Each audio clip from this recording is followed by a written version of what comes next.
my chest right in the morning, like a warning. Could have slept here for days.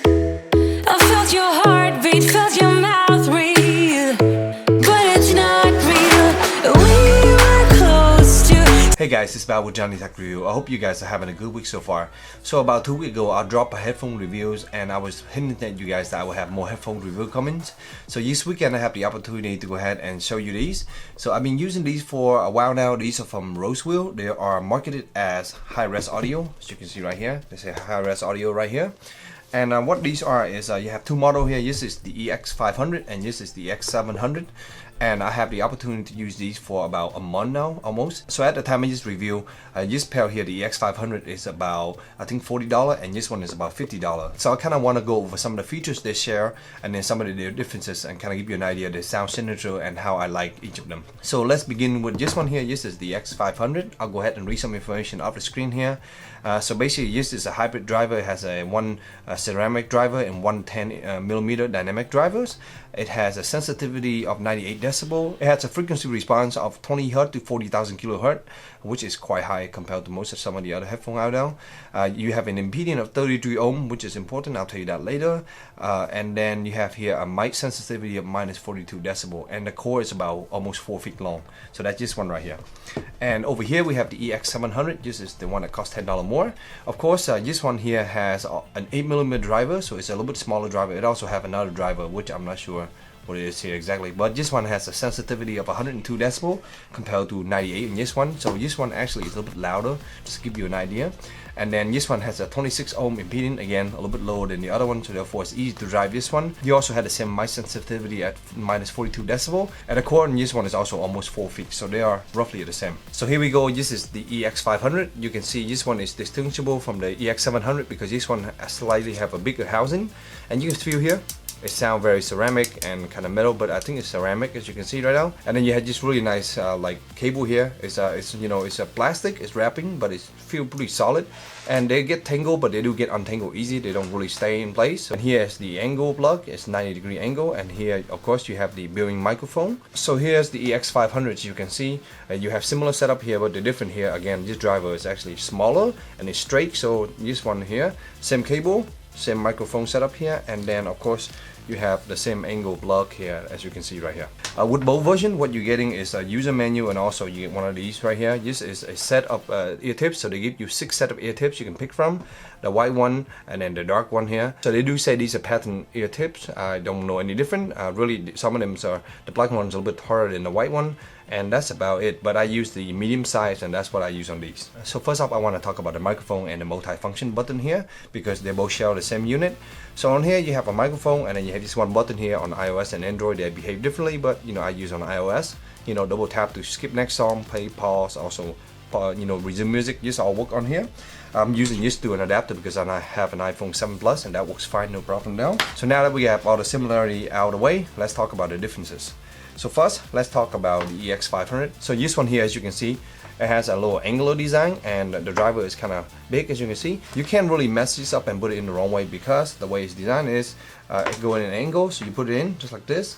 You can see, and it fit really well because of the way this is designed. When you put it in, this housing here is actually blocking the rest of the sound from coming in, so you're not going to get a lot of sound going in. That means you have pretty good sound isolation, and it works quite well. I like that. Another way to distinguish the cable from left and right is that the microphone part is on the left side, just to give you an idea. A lot of time they're on the right side, but in this case they're on the left side. So with this one here, I found that with the angle design, it's comfortable, but after about over an hour or so, I start to feel a little bit of pinch, maybe because of this here. It's actually pushing in my ear a little bit deep, and I feel like that kind of give me a little bit of a pinch. But I guess that's really depend on your ears, but in general it's pretty good. But over a long period of time, I prefer the other one better than these. So next, let's talk about the sound quality, which is what we're here for really.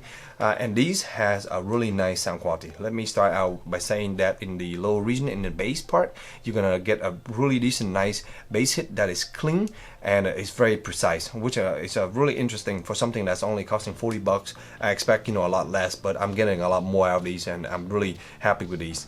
As far as the mid, I found that the vocal is a little bit forward and it sounds a little bit warm. So in general, this pair of headphones here sound a little bit warmer than the other one, and I'll get in a little bit detail on the other one in a minute. But basically, it sounds warm, and if you like jazz music, you like these pop music, it's gonna come out really well on these. Interestingly enough, on these, the highs are really crispy and clean, which I really enjoy. So in general, they're a pretty good pair of headphones, but overall has a nice kind of warm sounding to them. So next, let's move to the other one. This is the EX700. So what is the difference between that one and this one? So basically, the EX700, to me, these are actually a little bit more comfortable. They are a bit smaller, as you can see, and go in my ear just like this. And yeah, they don't go in as deep as the other one, I feel like, because the other one go in at an angle and it fits pretty well. But I found that I can wear these a lot longer. They're not as fatiguing, and they didn't give me that pinch, I guess, just because the way my ears are. Other than that, they make the same material, as you can see, and on these I use the wide tip here, as you can see, and quite comfortable for a long period of time. So now let's talk about the sound quality on these. Again, these has a very nice clean bass. Again, I think that the bass on the EX500s are pretty good, but these you're gonna get even more strong bass, because I feel like these actually, I don't know, they just deliver a much better sound. I guess it's because the mid are not bleeding in and out, because I feel like the other one, the mids are a little bit warm and kind of take away some of the bass. Just here, the mid is clean, so you're gonna find this pair of headphones is a little bit more neutral than the other one, I think. And in general, I like this one better. And of course, when it comes to the highs, it's had the same crispy, clean sound just like the other one, which I do like. The difference between this one and the other one is that I like the other one better when it comes to sound isolation. That one goes in better, and it actually, you know, it isolates sound a lot better than this one.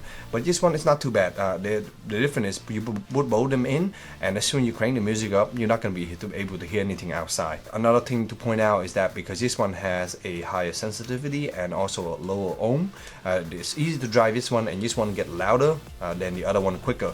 In general, you can basically crank your sound up. In my iPhone, I have it up maybe like 60-70%. I'm really happy. 80-90 is really loud.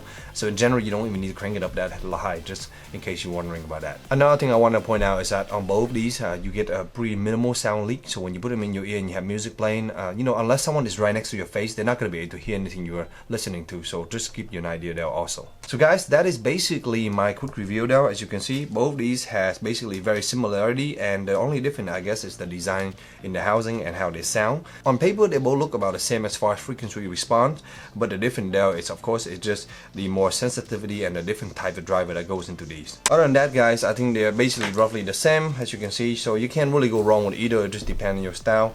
I really like the cable. They are pretty robust, kind of like this rubber silicone feeling, and they do get tangled up, but you can untangle them, and it's pretty easy, no problem at all. Finally, I just want to let you guys know that because I really enjoy these headphones, I asked that Rosewill will go ahead and sponsor one of these giveaway. I really like the EX700, so I'm going to go ahead and give a pair of those away. So all you have to do to enter the giveaway is just do the 3 of the following things.